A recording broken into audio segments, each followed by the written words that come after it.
Sithokozani bogogo nomkhulu isalukazi sendoda lesi uGogo Bathini Mbatha. Ngane zakwethu ngicela sikhulume ngendaba yetshe lesikhumbuzo. Ngane zakwethu sokwenzeke kaningi imindeni eminingi they misinterpret ibonakaliso and they think ukuthi umuntu omdala makathi uyagodola la ekhona kuchaza ukuthi hamba uyombekela itshe. People they slaughter goats mabayolungisa mabayobeka itshe, bahlaba imbuzi bahlaba inkomo mabebeka itshe bese bayenza ukuthi engazathi itshe lesikhumbuzo the Tombstone engazathi liwusiko. No, ngane zakwethu, no. You know, Tombstone and white wedding, it's one and the same thing kumina, meaning ukuthi white wedding is not recognized according to African traditions across the races, in terms of races, black races, abantu abamnyama. It's not in terms of as an African, if white wedding is not recognized as a marriage of two people. It's just something that we like and that we do, and it's beautiful anyway. I'm not criticizing it, it's beautiful. If you love it, it's fine, but don't make it to ukuthi ibe yilokhuzana, ibe ngazathi iwusiko. But we'll talk about the white wedding issue. Today we're talking about the Tombstone.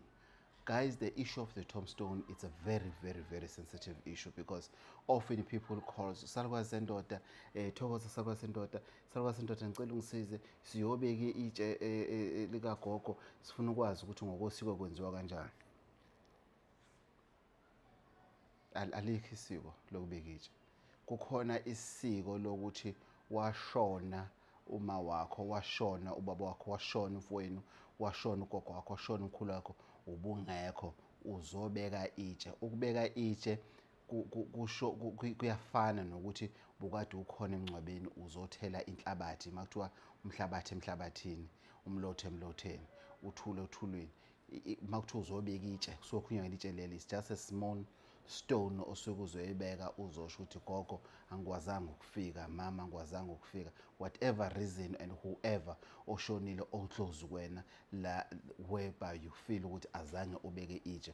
But when it comes to Tombstone, ngane zakwethu, it remains like that. Yitshe lesikhumbuzo.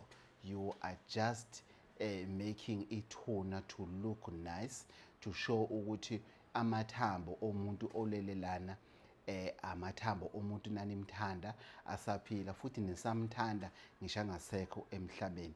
It has nothing to do with usiko. Yes, ukubeka itshe kuba nazo izibusiso because lo muntu lona ongasekho uyabona ukuthi noma ngasekho kukumnakekela kusekhona.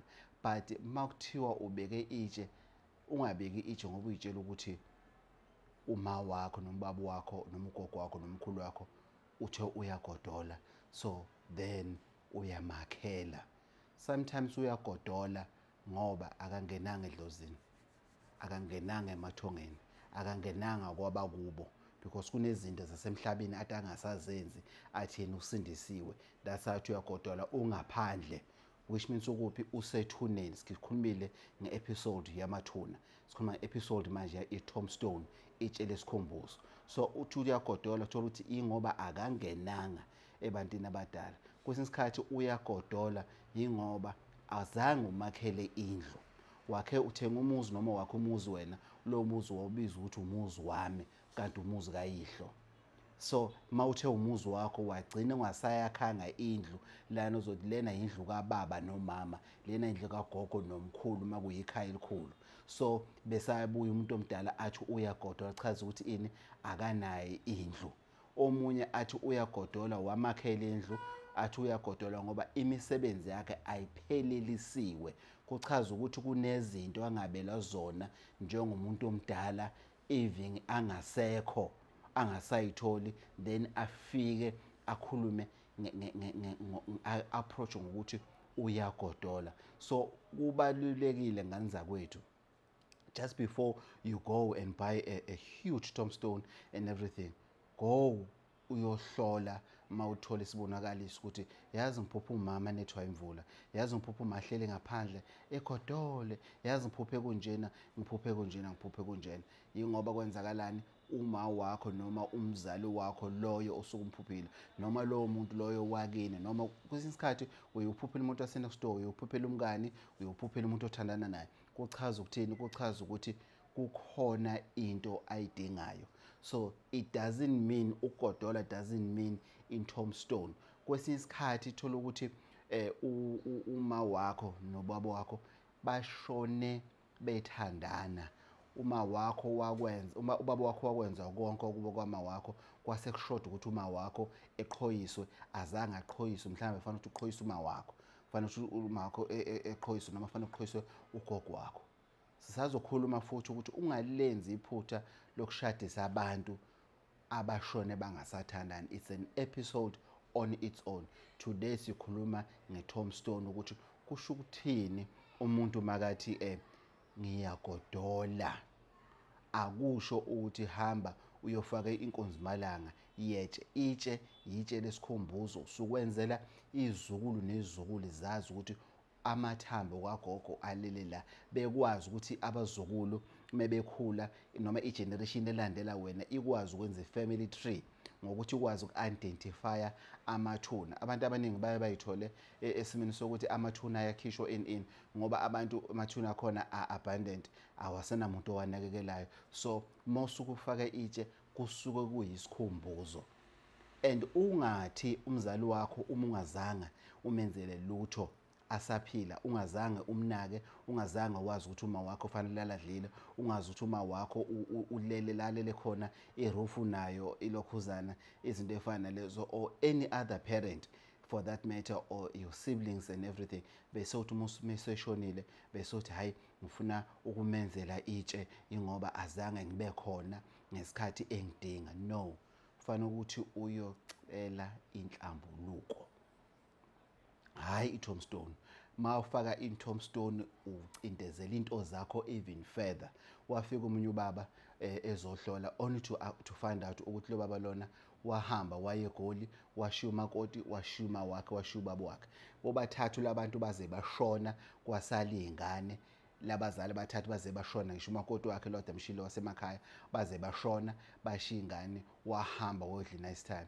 Uthe mesebuya izinto sezembhedela, waresign emsebenzini, waseyitshena-ke ukuthi uzothatha iy'mali afakele labantu itshe as a sign of ukuthi uyaxolisa. Izinto zakhe zaba worse. Uyazi ukuthi ngutshela isimanga, ngathi mangithi kuyena, yazi into yokuqala kufanele siyenze before ngusebenza, before kwenza, asambe sokhipha lamatshe lawo wafakile siyowalahla. Wathi ngeke Shandu, ningabe imali engiyichithe laphana, ngathi inkinga lapho. Wafika ilokhuzana umakoti ebusuku, wathi we baba kaSibani, usanenkani phezu kwalo buhlungu ongithwese bona, uzongithwesa itshe futhi manje, usanenkani sokwesibona. Inalo baba ebuya azothi uthi wesalukazi sendoda wayithinta indaba. Owasusa kumanje njena, bengithi ngidlule kuwena, ayikhona intelezi engiyidingayo. Samnika-ke intelezi, wafika wachela ukuthi bangabi nolaka, asusa amatshe. Ngathi ungawaphindisela esitolo ukuthi ufuna irifani, ahambe uyowalahla, ubonise ukuthi ngempela udele ngisho ukulahlekelwa imadlana leyo nayo ukuze uzokwazi ukuthi uthole ini, isimo senhlambuluko. Wahamba kwenza lokho, wathenga imbuzi, wathenga izinto, kwenza ngokosiko. Sahlanganisa ngokosiko lesintu engilaziyo, saphinde sahlanganisa futhi ngokosiko lakubo ukuthi inhlambuluko icelwa kanjani kulaba abangasekho. Impilo yakhe is no longer perfect, but it's better. So ngani zakuthi it's very important ukuthi sazi ukuthi i-tombstone is just a tombstone, is just itshe lesikhumbuzo ngane zakwethu, akulona usiko ngane zakwethu. Salukazi sendoda, uGogo Bathini Mbatha umavula kuvala emzini manje amadoda, uLocksmith, i-technician, i-engineer, bathi ugogo wama-boys. Ngane zakwethu, inkosi ithole umusa. Please don't forget to subscribe ngane zakwethu. Don't forget to press the notification button for more and more interesting and informative videos. Ngani zakwethu, thank you for all the subscriptions. We are more than 18,000 subscribers. There must be something good that we are doing. Let's focus in what we are doing, ngani zakwethu. Siyeke izitha, siyeke imvamona, and do what will benefit you and I. Thokozani bogogo nomkhulu.